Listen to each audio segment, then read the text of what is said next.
एक क्वेश्चन जो लोग बहुत ज़्यादा मुझसे कर रहे हैं कि भाई XUV 700 देख लेते, तो भाई तो ये चीज़ एक मुझे बड़ी अटपटी सी लगती है। XUV 700 के बेस वेरिएंट पे अगर आप जाते हो, तो अगर आपको सनरूफ वगैरह ये फालतू का ट्रम नहीं चाहिए, तो फिर प्योर वेरिएंट, प्योर ऑप्शनल, ये इसके बेस्ट है भाई। बेस कोई पूछ ले तो वो तो ये सोचते हैं फिर इसको टाल दो कैसे करके कस्टमर को। सो जी, good morning guys, welcome back to channel and hope करते हैं सब बढ़िया होंगे। तो भाई आज का जो हम वीडियो बना रहे हैं, आज के वीडियो में हम बात करने वाले हैं भाई टाटा सफारी या फिर XUV 700, दोनों में से कौन सी गाड़ी लेनी चाहिए। अगर लेनी भी चाहिए तो भाई कौन सा वेरिएंट पे आपको किस पे जाने में फ़ायदा रहेगा, बिल्कुल कंपेयर करने वाले हैं और बिल्कुल प्रैक्टिकल चीज़ें मैं आपको इस वीडियो में बताने वाला हूँ। और मैं क्यों XUV 700 की तरफ नहीं गया वो भी मैं आपको बताने वाला हूँ, क्योंकि बहुत सारे लोग पूछ रहे थे कि भाई आप XUV 700 ट्राई करते उस पर क्यों नहीं गए, उस पर ना जाने के रीज़न क्या है। तो वो सारी चीज़ें भी मैं आपको भाई इस वीडियो में जो है बता दूंगा। वैसे मैंने XUV 700 की तरफ बहुत मतलब ना के बराबर सोचा था, क्योंकि मेरा प्लान था ये स्कॉर्पियो एन का। बट जब फाइनली कुछ बात ऐसी हुई भाई महिंद्रा के साथ में, और मैंने वो नहीं ली। लास्ट वीडियो में ऑलरेडी बता चुका हूँ कि भाई क्यों मैं स्कॉर्पियो एन पे नहीं गया, या फिर थार रॉक्स पे मेरा मन था, उस पर भी नहीं गया। और फाइनली मैंने फिर ये भाई टाटा सफारी ले ली। तो चलो शुरू करते हैं वीडियो। तो जी पहले मोटा मोटी थोड़ी सी ये चीज़ें हम जान लेते हैं भाई। सर्विस की अगर हम बात करें, दोनों ही कंपनी के महिंद्रा या टाटा, सर्विस आपको सेम मिलने वाली है भाई आपके एरियाज़ में। मतलब कोई से भी एरिया में आप रहे हो, सब में आपको जो है सेम सर्विस मिलने वाली है। टाटा की भी सर्विस एक सी है, महिंद्रा की भी ऐसी है भाई, आफ्टर सेल सर्विस। हाँ, एक जगह आपको जो है XUV 700 ज़्यादा बेहतर लगेगी, वो है भाई उसकी जो रीसेल वैल्यू है थोड़ी सी इससे ज़्यादा मिल जाएगी आपको। टाटा सफारी की अगर हम बात करें तो पार्ट्स टाटा सफारी के आपको महंगे पड़ते हैं भाई। मैं ऑलरेडी चला चुका हूँ स्टॉर्म, तो भाई पार्ट्स इनके जो है टाटा सफारी के जो आपको काफ़ी महंगे पड़ते हैं। मतलब मेंटेनेंस कॉस्ट जो है टाटा सफारी का अगर स्कॉर्पियो एन से कंपेयर करते हैं तो थोड़ा सा हाई रहेगा भाई उसके मुकाबले। तो ये कुछ चीज़ें हैं नॉर्मली जो मैंने प्रैक्टिकली आपको बता दी, जो मैंने ऑब्जर्व करी हैं और जो मैंने फेस भी करी हैं। तो भाई ये चीज़ें आपको पहले में ध्यान में रखना है। बाकी इसके बाद अब करते हैं फुल्ली कंपेयर हम भाई, वेरिएंट वाइज भी, प्राइस वाइज भी, सारी चीज़ें देखते हैं दोनों गाड़ियों में किस में क्या क्या बेहतर आपको मिलेगा। तो जी सबसे पहले हम इंजन से लेके चलते हैं भाई, इंजन क्या मिल रहे हैं आपको। देखो, अगर आप XUV 700 पे जा रहे हो तो उसमें आपको पेट्रोल और डीजल इंजन दोनों मिल रहे हैं। अगर आपका मन है पेट्रोल पे जाने का, मतलब आप ऐसी जगह पे रह रहे हो जहाँ पे आपको डीजल चाहिए ही नहीं भाई, जैसे कि आप मेट्रो सिटी में हो गए, आप दिल्ली NCR में हो गए, तो वहाँ आप डीजल पे तो भाई कोई बंदा होगा जो जाना चाहेगा, वरना पेट्रोल पे ही जा रहे हैं क्योंकि उसे 15 साल चला सकते हैं एटलीस्ट। तो भाई वहाँ पे अगर आपका पेट्रोल पे जाने का मन है, फिर तो आप सफारी को साइड ही हटा दो, क्योंकि सफारी में अभी जो इस टाइम पे आपको केवल डीजल इंजन मिल रहा है, तो उसमें आपको पेट्रोल का ऑप्शन है ही नहीं। तो वहीं से आप जो है इसको साइड कर दो सफारी को बिल्कुल, मतलब फिर तो आपके पास ऑप्शन ही नहीं है दूसरा। हाँ, तो हम यहाँ जो कंपेयर करेंगे वो करेंगे डीजल के बारे में, अगर आप डीजल इंजन पे जाना चाह रहे हो। तो जी XUV 700 जो है उसमें आपको मिल जाता है 2.2 लीटर डीजल इंजन, दूसरा 2 लीटर पेट्रोल इंजन मिल जाता है जो 200 PS की पावर और 380 Nm के टॉर्क देता है पेट्रोल इंजन। तो पेट्रोल तो मैंने साइड कर दिया है, यहाँ पे हम डीजल इंजन के बारे में बात कर लेते हैं। तो भाई 2.2 लीटर डीजल इंजन, साइज आपको जो है थोड़ा सा बड़ा मिलेगा इसमें। यहाँ पे 2.2 लीटर डीजल इंजन आपको मिल रहा है, जिसमें कि आपको दो तरह के इंजन मिलेंगे। मतलब उसके बेस और बेस के ऊपर वाले वेरिएंट जो है उसमें आपको अलग इंजन मिलेगा। जैसे ही आप उस थर्ड वेरिएंट पे जाते हो जहाँ पे आता है AX5 सेलेक्ट, वहाँ से आपको जो है भाई दूसरा इंजन मिलेगा। मतलब उसमें पावर वगैरह एकदम चेंज हो जाएंगी। तो ये चीज़ हमेशा ध्यान रखना। अगर आप XUV 700 के बेस वेरिएंट पे जा रहे हो और टेस्ट ड्राइव अगर आप ले रहे हो उसके टॉप वेरिएंट की, तो फिर वो फील आपको नहीं आने वाला जो आपको टॉप वेरिएंट में आ रहा है, क्योंकि वहाँ पे पावर भी इसमें कम हो जाती है। अब जो इसके बेस वेरिएंट में इंजन मिलता है वो 2.2 लीटर इंजन है, लेकिन पावर जो वहाँ पे 155 PS की हो गई है। टॉर्क जो है आपके वो आपके भाई 360 Nm के टॉर्क हो गए। तो भाई इस इंजन में पावर वगैरह जो है इन्होंने कम कर दिया। ये हमेशा मतलब इनका रहता है। स्कॉर्पियो एन मैंने इसीलिए रिजेक्ट की क्योंकि मैं उसका Z4 वेरिएंट देख रहा था, Z6 वेरिएंट पे जा रहा था, तो फिर भाई वहाँ पे सनरूफ वगैरह दुनिया जहाँ की फीचर ऐड हो रहे थे जो मुझे नहीं चाहिए थे। और Z4 में जो उनका इंजन मिल रहा था वो मिल रहा था भाई हल्का, उसमें पावर कम थी। तो इसलिए भाई मैंने जो है स्कॉर्पियो एन को साइड कर दिया था।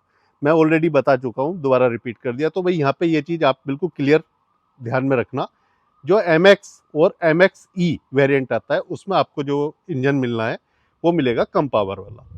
उसके बाद में फिर ऊपर वाली उसमें जो है वो इंजन मिलेगा, उसमें मिलेगी आपको 185 PS की पावर, मतलब 30 PS का अंतर हो जाता है सीधा। और जो टॉर्क मिलेंगे भाई वो मिलेंगे आपको 420 Nm के, और अगर ऑटोमेटिक पे जा रहे हो तो उसमें 450 Nm के टॉर्क मिल जाते हैं। तो भाई ये इसका जो इंजन का सीन है। अब अगर आप टाटा सफारी का इंजन की बात करें तो भाई टाटा सफारी में आपको 2 लीटर इंजन मिलता है डीजल में, और जी पावर जो मिलती है 170 PS की, और टॉर्क जो मिलते हैं 350 Nm के। इंजन स्मूथ है, मैं क्योंकि चला रहा हूँ तो अब मुझे पता चल रहा है अंदर नॉइज नहीं आता है, बाहर थोड़ा बहुत साउंड रहेगा क्योंकि डीजल इंजन है। बट हाँ, यहाँ पे एक चीज़ अच्छी है कि ये इंजन आपको बेस वेरिएंट से लेकर टॉप वेरिएंट तक एक ही इंजन मिल रहा है। यहाँ पे ऐसा नहीं है कि बेस वेरिएंट वाले इंजन में पावर कम मिलेगी और टॉप वाले पे जाओगे तो उस पर अच्छी पावर मिल जाएगी। तो ये चीज़ यहाँ पे मुझे जो है बढ़िया लगती है, एक ही इंजन मिलेगा। हाँ, अगर आप टॉप वेरिएंट पे जा रहे हो XUV 700 के, तो भाई ये पावर वहाँ पे आपको उसमें ज़्यादा मिल रही है, टॉर्क भी उसमें बड़े अच्छे वहाँ पे मिल रहे हैं, जो इसके मुकाबले आपको ज़्यादा अच्छे मिल जाएंगे सफारी के मुकाबले। आप बेस वेरिएंट पे जा रहे हो तो फिर मैं सजेस्ट करूंगा कि भाई फिर बेस पे ना जाके सफारी के बेस पे चले जाओ आप। तो अभी प्राइस वाइज जब हम कंपेयर करेंगे तो अंतर भी बहुत ज़्यादा प्राइस में आपको नहीं मिलने वाला। तो भाई ये सीन है इंजन का अगर हम कंपैरिजन करते हैं तो। इसके बाद भी डायमेंशन वाइज देखते हैं तो छोटे मोटे अंतर हैं। सफारी जो है थोड़ी सी लेंथ में कम मिलेगी आपको, लेकिन विड्थ में ज़्यादा मिलेगी। हाइट में भी सफारी थोड़ी सी आपको ज़्यादा ऊंची मिलेगी XUV 700 से। तो भाई XUV 700 जो लंबी थोड़ी सी है इससे ज़्यादा, बट जो अगर हम बात करें उसके विड्थ की और हाइट की तो वो इससे सफारी से कम है। और अगर हम बात करें व्हील बेस की तो भाई जब लेंथ बढ़ गई तो व्हील बेस भी उसमें आपको जो है थोड़ा सा बड़ा मिल रहा है। उसमें 2750 mm का जो है व्हील बेस मिलता है, इसमें 2741 mm का व्हील बेस मिल रहा है टाटा सफारी में। तो ये कुछ डायमेंशन वाइज अगर हम कंपेयर करते हैं तो भाई ऐसा कुछ इन दोनों गाड़ियों का जो है सीन है। अब जी बात करें अगर दोनों गाड़ियों के बेस वेरिएंट किस प्राइस से स्टार्ट हो जाते हैं और बेस वेरिएंट में मिलता क्या क्या है, तो उसके बारे में बात करते हैं। तो भाई अगर हम बात करें XUV 700 की, तो भाई MX जो उसका बेस वेरिएंट है 14.99 लाख से स्टार्ट हो जाता है, मतलब 15 लाख से आप समझ लो स्टार्ट हो जाता है बेस वेरिएंट। वहीं पर टाटा सफारी का जो बेस वेरिएंट है स्मार्ट, वो स्टार्ट होता है 15.50 लाख से, मतलब 15.5 लाख से। 50,000 आपको ऊपर लगेगा, महंगा लगेगा। XUV 700 के जो बेस वेरिएंट में भाई आपको फीचर्स जो मिलते हैं, तो मैं मेन फीचर्स आपको बता देता हूँ। तो भाई मेन यहाँ पे आपको जो एक तो इंफोटेनमेंट सिस्टम आपको जो है भाई बढ़िया मिल रहा है। एयर बैग 2 मिलेंगे आपको बेस वेरिएंट में भाई इसके। तीसरी चीज़ जो व्हील मिलेंगे वो स्टील व्हील आपको मिल रहे हैं भाई। बीच में सेंटर आर्म रेस्ट आपको मिल जाता है। कुछ ये मेन फीचर्स हैं। 4 स्पीकर आपको मिल जाएंगे बेस वेरिएंट में MX में। मेन फीचर मैंने जो है बताए हैं, जो मतलब मिल रहे हैं उसमें। और अगर हम यहीं पे बेस वेरिएंट कंपेयर करें जो 15.5 लाख से स्टार्ट हो रहा है, 50,000 और महंगा है टाटा सफारी का, तो वही वहाँ पे बेस वेरिएंट में सबसे बड़ी जो चीज़ मुझे सही लगती है, 6 एयरबैग बेस वेरिएंट से इन्होंने दे रखे हैं। यहाँ पे आपको 6 एयरबैग जो है टॉप वेरिएंट पे जाके मिलेंगे XUV 700 में। यहाँ पे शुरू में बेस वेरिएंट में आपको भाई 2 एयरबैग ही मिलेंगे। उसके बाद भाई एलॉय 17 इंच के आपको जो है बेस वेरिएंट से मिल रहे हैं, इधर आपको स्टील व्हील मिल रहे हैं। तो अगर आप कंपेयर करोगे एलॉय वगैरह का ही, उसमें भी आपका जो काफ़ी अंतर आ जाता है पैसे के हिसाब से अगर हम देखते हैं तो। इंफोटेनमेंट सिस्टम नहीं दे रहे हैं टाटा सफारी में स्मार्ट में, जो क्या भाई आपको उधर मिल रहा है 4 स्पीकर के साथ में 8 इंच का इंफोटेनमेंट सिस्टम XUV 700 में आपको बेस वेरिएंट से मिल जाता है भाई। DRLs वगैरह आपको जो बेस वेरिएंट से मिल रहे हैं सफारी में उसमें नहीं मिलेंगे। रियर सेंसर्स वगैरह जो है वो मिल जाएंगे भाई इसमें बेस वेरिएंट में। इंफोटेनमेंट सिस्टम नहीं तो कैमरे का तो कोई सवाल ही नहीं भाई। पर कैमरा आपको उधर भी नहीं मिल रहा है भाई। अगर रिवर्स कैमरे की बात करें तो उसके भी बेस वेरिएंट में आपको कैमरा नहीं मिल रहा है।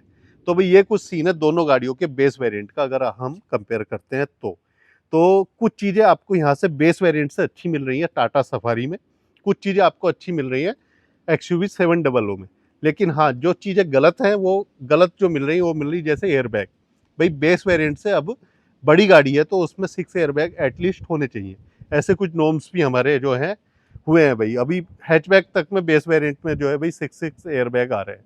यहाँ पे महिंद्रा वाले 2 एयरबैग दे रहे हैं यहाँ पे। तो ये चीज़ एक मुझे बड़ी अटपटी सी लगती है XUV 700 के बेस वेरिएंट पे अगर आप जाते हो तो। इसके बाद भाई XUV 700 का जो MXE ये आ जाता है वेरिएंट, वो 15.49 लाख से स्टार्ट होता है, 15.5 लाख, मतलब वहीं पहुंच गया जहाँ पे क्या ये अपनी सफारी का प्राइस बेस वेरिएंट स्टार्ट हो रहा है। उसके बाद भी सफारी का जो स्मार्ट ऑप्शनल है वो 16.35 लाख से स्टार्ट होता है। उसमें कुछ चीज़ें वो ऐड कर रहे हैं, जो स्मार्ट वाले फीचर्स है उन्हीं के साथ में छोटी छोटी और कुछ चीज़ें जो है वो ऐड कर देते हैं, जैसे कि सेंट्रल DRLs हो गए, ये सब चीज़ें हो गई, फैंसी चीज़ें हैं, बहुत ज़्यादा काम की चीज़ें मुझे नहीं लग रही वो। अब जी जैसे ही आप XUV 700 के जो थर्ड वेरिएंट या फिर सेकंड वेरिएंट उसको बोल सकते हो, क्योंकि MXE जो निकाला था उसी से निकाल दिया था, कुछ फीचर्स उसमें ऐड कर दिए थे, 50,000 रुपये बढ़ा दिए थे। तो भाई AX5 सेलेक्ट जैसे ही आप इस वेरिएंट पे जाते हो तो यहाँ से एक तो आपको स्काई रूफ मिल जाती है भाई, डिजिटल क्लस्टर मीटर आपको मिलने लगा, स्पीकर 6 कर दिए, LED DRLs वगैरह ये सब चीज़ें जो है ऐड हो गई हैं, और भी बहुत सारी चीज़ें हैं जो यहाँ पे जो आपको भाई मिल जाती हैं। अब इस वेरिएंट का जो प्राइस स्टार्ट हो जाता है AX5 सेलेक्ट का, वो 17.74 लाख से स्टार्ट होता है। अब वहीं पे अगर हम टाटा सफारी के प्योर वेरिएंट पे चलते हैं भाई, ऑप्शनल को मैंने उसी के साथ कर दिया, स्मार्ट के साथ भी, उसमें जो फैंसी चीज़ें ऐड हो रही हैं उसके वो पैसे ले रहे हैं। तो भाई प्योर पे आप जाते हो वो होता है 17.35 लाख से, पूरा पूरा 40,000 रुपये जो कम हो गया है यहाँ पे प्योर वेरिएंट। लेकिन इसमें जो है कुछ चीज़ें ऐसी हैं जो भाई आपको अगर नहीं चाहिए तो आपको लेने की ज़रूरत नहीं है। प्योर पे आप जा रहे हो तो प्योर में भाई आपको 6 एयरबैग्स, एलॉय, DRLs, ये सारी चीज़ें मिल रही है। इसके साथ साथ यहाँ से इंफोटेनमेंट सिस्टम आपका ऐड हो जाता है। ये मेरे पास प्योर वेरिएंट है तो इसलिए मैं बहुत श्योर हूँ इस प्योर वेरिएंट के बारे में।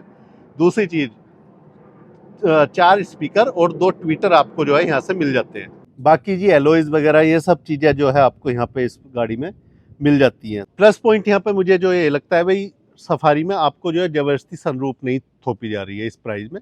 हाँ, सनरूफ चाहिए तो फिर XUV 700 आपके लिए बेस्ट है। आपको सनरूफ वगैरह इन सब चीज़ों का शौक नहीं है, इन सब चीज़ों पे नहीं जाना, तो फिर आप यहाँ पे टाटा सफारी पे जा सकते हो। XUV 700 में आपको यही चीज़ 40,000 के ऊपर जो सनरूफ मिल जाती है, 40,000 देना पड़ेगा एक्स्ट्रा। इसमें यहाँ पे सनरूफ जो मिल रही है वो मिलेगी आपको प्योर S+ से, जो 19.35 लाख से स्टार्ट होती है। तो काफ़ी ऊपर प्राइस उसका पहुंच जाता है। अगर सनरूफ के शौकीन हो भाई तो फिर तो आप आराम से XUV 700 पे जाओ। अगर आपको सनरूफ वगैरह ये फालतू का ट्रम नहीं चाहिए तो फिर प्योर वेरिएंट, प्योर ऑप्शनल, ये इसके बेस्ट है भाई। या फिर प्योर प्लस, इस पे भी आप जा सकते हो। प्योर प्लस 19.05 लाख चला जाता है। आपका बजट के ऊपर है, आप कितना बजट जो है बना के चल रहे हो अपना। मैंने अपना बजट कम बनाया था, ऑन रोड मैंने 20 लाख मान के चला था मैक्सिमम, मेरी 19.15 लाख में जो है ऑन रोड आ गई, डिस्काउंट वगैरह सब चीज़ लगा के। तो भाई मुझे सनरूफ नहीं चाहिए थी पहली बात तो। एक क्वेश्चन जो लोग बहुत ज़्यादा मुझसे कर रहे हैं कि भाई XUV 700 देख लेते, तो भाई एक तो मुझे सनरूफ नहीं चाहिए थी सबसे पहली चीज़, जो मुझे पावर भी अच्छी चाहिए थी, जो मैंने उसी की वजह से स्कॉर्पियो एन Z4 रिजेक्ट कर दिया था वेरिएंट। Z6 पे जा रहा था तो फिर बजट बहुत ऊपर जा रहा था। तो सारी चीज़ें देख के चलनी पड़ती है हमें। हमें ऐसा नहीं है कि भाई बजट भी एकदम से ऊपर बढ़ा दो बहुत ज़्यादा, और या फिर आप इंजन के साथ कॉम्प्रोमाइज़ कर लो, पावर के साथ कॉम्प्रोमाइज़ कर लो। तो दोनों चीज़ें मैंने सोच के चली, बैलेंस बनाया और फिर सफारी पे सोच समझ के गया। तो ये चीज़ें होती हैं। मुझे सनरूफ वगैरह ये सब फालतू का ट्रम नहीं चाहिए थे। Z6 पे जा रहा था तो उसमें सनरूफ आ रही थी, स्कॉर्पियो एन में भी सेम, यहीं पे XUV 700 में भी यही चीज़ इन्होंने जो है कर रखी है। तो भाई कुल मिला के ये चीज़ें हैं जिस वजह से मैं जो भाई XUV 700 पे भी नहीं गया। वैसे भी मुझे लुक वाइज देखूँ तो भाई वो गाड़ी इतनी पसंद नहीं थी, तो मैं इसलिए मतलब उसकी टेस्ट ड्राइव वगैरह भी मैंने नहीं ली थी। पर फिर भी बहुत सारे लोगों का था देख लेते, तो भाई इसलिए नहीं देखी मैंने जान पूछ के। बाकी जी इसमें आपको जो है प्योर वेरिएंट में यहाँ पे ज़रूरत की सारी चीज़ें मिल रही हैं टाटा सफारी में। अब आपको रिवर्स कैमरा वगैरह अगर चाहिए XUV 700 में, तो भाई उसके लिए आपको जाना पड़ेगा AX5 पे। AX5 का जो बजट है वो है 19.04 लाख। यहाँ पे उसका बजट प्योर प्लस के बराबर पहुंच जाता है जी। तो भाई ये कुछ फीचर्स वगैरह जो हैं इन दोनों गाड़ियों में आपको जो है भाई मिल रहे हैं। बेस वेरिएंट में टाटा सफारी में फीचर्स आपको कुछ काम के मिल रहे हैं बहुत अच्छे। अगर हाँ आपको चाहिए फैंसी फीचर, सनरूफ चाहिए, ऐसे कुछ फीचर चाहिए, तो फिर आपके लिए XUV 700 बढ़िया रहेगी। हाँ, आपको ज़्यादा फैंसी फीचर नहीं चाहिए, आपको चाहिए भाई गाड़ी हो सिंपल सादी रखनी है, तो भाई शुरू के लोअर वेरिएंट्स पे अगर आप जा रहे हो तो भाई टाटा सफारी आपके लिए बेस्ट रहेगी। अगर आप अपर वेरिएंट्स पे जा रहे हो, आपको नहीं मतलब बजट भी काफ़ी अच्छा है आपका और सारे फीचर्स चाहिए, देन XUV 700 आपके लिए बेस्ट रहेगी। पावर भी आपको अच्छी मिल जाती है वहाँ पे इससे, और भाई फीचर्स भी आपको काफ़ी भर भर के मिल जाते हैं, अडास वडास वो सब चीज़ें आपको जो है टॉप वेरिएंट्स में उसके जाके जो मिल जाएंगी भाई XUV 700 के। और अगर आपको चाहिए ऑल व्हील ड्राइव, तो भाई ऑल व्हील ड्राइव में आपके सामने एक ही ऑप्शन है, वो है XUV 700। टाटा सफारी में ऑल व्हील ड्राइव मिलेगा नहीं। माइलेज दोनों गाड़ियों में ऑलमोस्ट आपको सेम मिलने वाला है। सफारी में अभी जो मैं माइलेज ले रहा हूँ वो ले रहा हूँ 16+ तक का हाईवे पे। तो जी ऐसा कुछ सीन है इन दोनों गाड़ियों का। अगर आप प्लान कर रहे हो अपना कोई गाड़ी लेने का इन दोनों में से, तो भाई सर्विस वगैरह आपको जो है एक सी मिलने वाली है हर एरिया में। दूसरी चीज़ बेस, जैसे मैंने बताया आपको भाई, अगर लोअर वेरिएंट्स पे आप जा रहे हो तो भाई फिर ये आपके लिए ज़्यादा बेस्ट रहेगी सफारी, और अगर आप अपर वेरिएंट्स पे जा रहे हो तो XUV 700 ज़्यादा बेस्ट रहेगी। दूसरी चीज़ भाई जो मैंने पर्सनली फील करी, जो महिंद्रा में है भाई, उनकी जो ये है शोरूम का जो स्टाफ है या फिर शोरूम वगैरह वाले, शोरूम वाले जो है, तो भाई वहाँ पे आपको जाके उतना मज़ा नहीं आएगा। टाटा में वो चीज़ आपको बेटर लगेगी। अगर हम सेल सर्विस की बात करें तो सेल सर्विस टाटा की ज़्यादा अच्छी है, और महिंद्रा की बात करें तो इतनी अच्छी नहीं है। क्योंकि मैंने जब थार के लिए उनको फ़ोन किया था कि भाई थार के बारे में आप मुझे जो है कोटेशन भेज दो, मैं गाड़ी बुक कर दूंगा, तो भाई आज तक उनका फ़ोन नहीं आया है। मैं अभी वेट कर रहा हूँ फ़ोन का कि फ़ोन आ जाए तो यार कम से कम एक बार पूछ तो लूँ कि क्या रेट पड़ेगी भाई। बेस वेरिएंट मैंने पूछा था, तो बेस तो वो वैसे ही देखना ही चाहते। बेस कोई पूछ ले तो वो तो ये सोचते हैं फिर इसको टाल दो कैसे करके कस्टमर को। तो मुझे ऐसा लगता है, जो पर्सनली मुझे फील होता है भाई महिंद्रा में जाके। बाकी भाई आप अपना एक्सपीरियंस आप बता देना, आपको कैसा लगता है, आपके साथ कैसा है एक्सपीरियंस, वो आपके ऊपर है। और बाकी आप कमेंट करके बता देना भाई कैसा आपका एक्सपीरियंस है महिंद्रा में। तो जी दोनों गाड़ियों पे आप जा रहे हो तो ये कुछ सीन है दोनों गाड़ियों का। दूध का दूध और पानी का पानी कर दिया है मैंने, और बता दिया भाई क्यों कहाँ पे आपको कौन से वेरिएंट पे जा रहे हो, कहाँ पे जाना है, कौन सी गाड़ी पे जाना चाहिए। तो भाई वीडियो अच्छा लगा हो तो लाइक और शेयर करना, कमेंट करके भी बताना, सब्सक्राइब करना चैनल अगर अभी तक नहीं किया है। मिलते हैं अगले ब्लॉग में। Till then take care, bye bye जी।